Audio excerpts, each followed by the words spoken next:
seguir nessa toada. Hoje é bater na mídia. Nossa diversão hoje é bater na mídia golpista, né? Vocês gostam? Eu gosto. Eu gosto. Bater na mídia golpista é um divertimento que eu gosto muito e eu acho que é fundamental, né, gente? A gente tem que fazer esse trabalho aqui, ó. Nassif expõe como a Globo acusou injustamente o diretor do Banco Central no caso Master. Ó. Importante isso aqui, ó. Importante isso aqui. Campos Neto foi outra do Lula na entrevista, que eu vou procurar esse trecho aqui, ó. O Lula disse com todas as letras, ó, não existiria Banco Master sem Campos Neto, hein?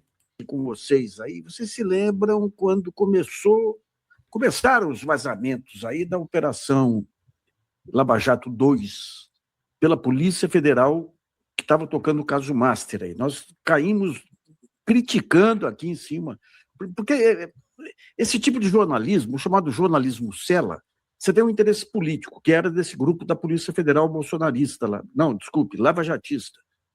Faz uma parceria com o jornalismo lavajatista e atropela quem estiver na frente. Então apareceu de cara uma acusação contra o diretor de fiscalização do Banco Central, uma acusação grave, que era inverossímil. Você tem o teste da verossimilhança, que é a primeira coisa que você analisa uma matéria pela verossimilhança. Isso é verossímil ou não é verossímil? Pessoal, vamos deixar a curtida aí, curte, comenta, compartilha, diga no chat de que cidades estão assistindo. Vamos na campanha dos pingos aqui, que a Regina está chamando, ó. Superchat, sticker, qualquer valor. O Pix está lá no canto da tela e é a melhor forma de ajudar o canal, ó. R$ 1,99 por mês, tu te torna membro do canal, tá? Tem acesso a vídeos aí com prioridade, várias vantagens aí para os membros do canal. E a matéria, que é essa aqui, ó, dizia que quem pressionou o conselho administrativo lá do BRB para adquirir a carteira do Master foi esse senhor aí, diretor de fiscalização, funcionário de carreira, Ailton de Aquino. Uma semana de tiroteio em cima dele. Quando a gente conversava com colegas dele do Banco Central, falava acima de qualquer suspeita. Ele abriu as contas dele. Minhas contas estão aqui, ó. Não precisa nem de autorização judicial, pode ver minhas contas aqui. E ficou... Nassif, ele abriu as contas, abriu o sigilo telemático também, para oferecer o telefone e até o acesso ao e-mail. Eu me lembro disso aqui. Por isso mesmo. Tem hoje um outro artigo no Globo.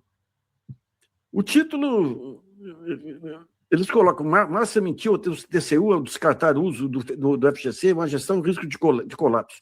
A parte importante é que no intertítulo, à época, Banco Central já havia detectado a deterioração dos indicadores do Banco de Vocari e feito uma série de alertas. O que é isso? Você tem lá o Júlio Marcelos, que é aquele procurador do TCU, que é estreitamente ligado à Lava Jato. Estreitamente. Ó.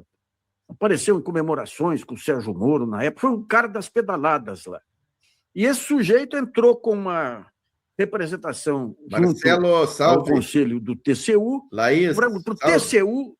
Olha a jogada, a mesma jogada do conselheiro aí do TCU, esse sujeito que era deputado do Centrão. Para o TCU assumir o caso lá, porque o Banco Central não estava investigando corretamente o caso do Banco Master, daí foi rejeitado por unanimidade, porque o departamento técnico do Tribunal de Contas não avalizou essa jogada dele. O que ele queria era jogar no colo da gestão Galípolo o que pertencia à gestão Campos Neto. E daí tem essa matéria, quando você lê a matéria inteira, é uma matéria inteira aí dizendo que o Banco Central agiu corretamente, pereré, não se menciona o nome do Ailton Aquino. Não se menciona. Eu estava vendo outras matérias que saíram aí do conselho do BRB, inclusive o representante dos funcionários disse que houve o vídeo lá com esse Ailton pressionando, e o representante dos funcionários dizendo eu não vi nada disso, não aconteceu. Só que isso você joga no final da matéria. Você não joga da chamada. Essa é uma das formas de manipulação. É a chamada, a manchete e o intertítulo. Então, você esconde a informação relevante. Só que por trás daquela informação relevante... Quantas vezes... Isso aqui, o Nassif é especialista, né, em comunicação, jornalista com anos e anos. Quantas vezes vocês não fazem isso? Não leem só a manchete e o intertítulo ali. E nem vão para a matéria depois. Então, o Nassif está trazendo aqui, ó, importantíssimo, né? Estava um cidadão honesto que, por conta dessa irresponsabilidade jornalística, até hoje deve estar sofrendo ele e a família com isso, porque não houve um pedido formal de reconhecimento da inocência dele. O que houve foi, nessa matéria, se lê a matéria, quem acompanha está vendo ali que a matéria está dizendo que o Departamento de Fiscalização estava, desde 2024, com alertas constantes em relação ao Master. Então, é um problema desse chamado jornalismo cela. O que é o jornalismo cela? É aquele jornalismo que você não faz a investigação, você recebe da fonte. Então, eu tenho uma cumplicidade com a fonte me manda, e do jeito que ela manda, eu publico.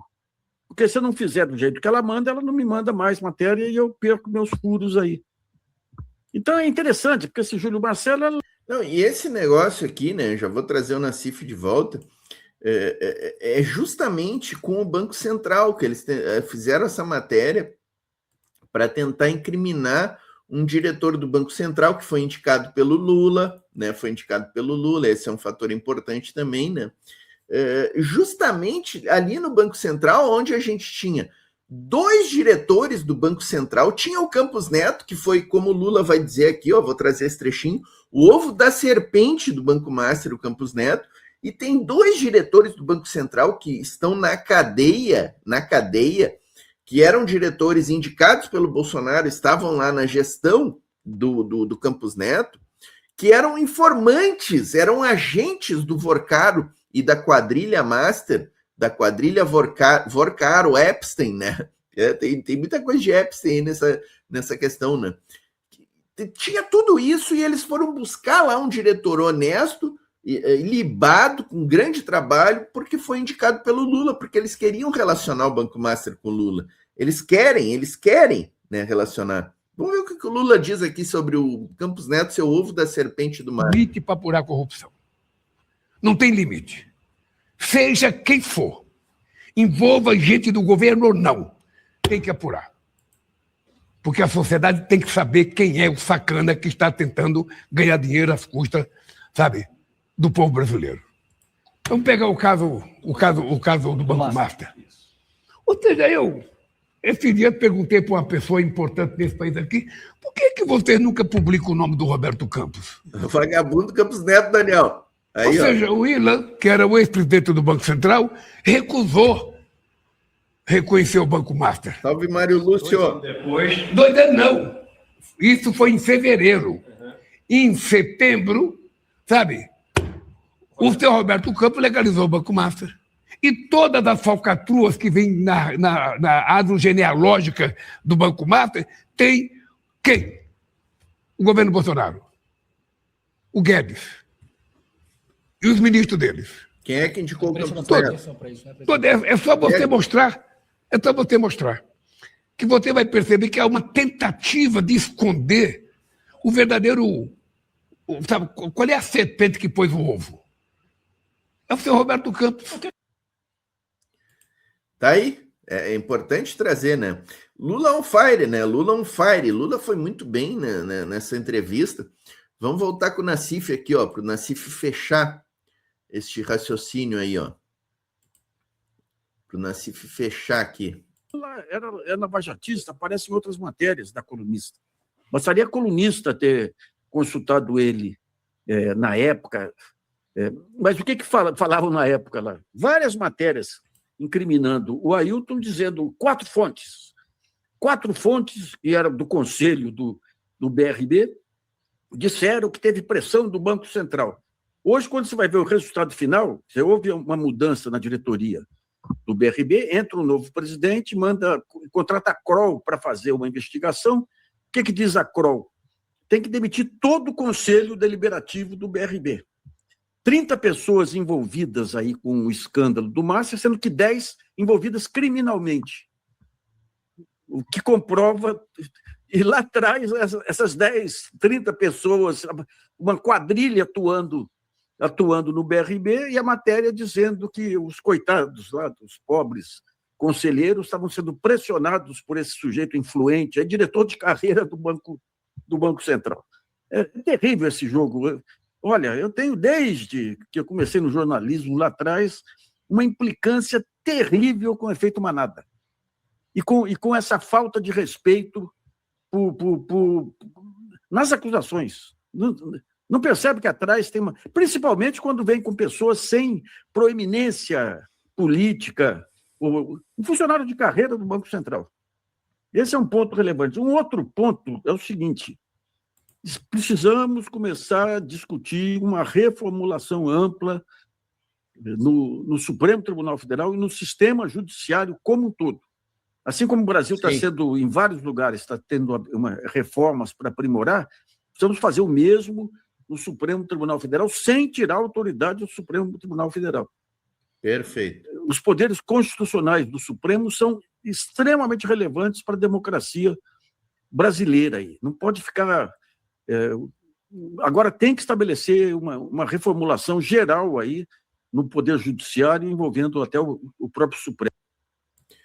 Perfeito, Nassif. Os poderes da República, né, Nassif? O Congresso inimigo do povo está nas nossas mãos. É agora na eleição que a gente dá uma remodelada nesse Congresso inimigo do povo. O voto é nosso, gente.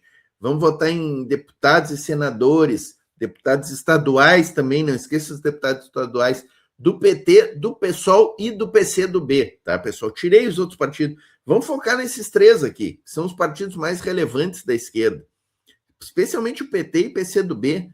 Vamos focar nesse aqui, ó. Os poderes, eu estou falando dos poderes, ó. Então, o Congresso é conosco. Judiciário, que é outro poder importantíssimo, né, do sistema constitucional. Nassif deu a letra ali, precisamos discutir, precisamos refrescar esse poder judiciário que é assim, em sua quase unanimidade, composto por indivíduos das classes dominantes, da classe média brasileira, com todos os seus preconceitos, com toda a sua filosofia escravocrata e com todo o compromisso de classe que tem com a burguesia empresarial e estrangeira, inclusive, né? E o quarto poder, qual é o quarto poder, Portinho? É a mídia, já dizia o Paulo Henrique Amorim lá do Conversa Fiada, né? O quarto poder, né? Laís Costa aqui, ó, o jornalista deveria pedir demissão depois dessa vergonha. Não vai pedir demissão, né, Laís? Não tem que comer, tem que pagar a escola do filho, né? Eu não culpo nem os jornalistas, tá, pessoal? A gente tem que culpar os donos desses grandes meios da mídia, né? A Malu Gaspar, essa turma aí, jornalistas lavajatistas, são meros funcionários, né, dessa corja que são os donos dessas cadeias de imprensa, né?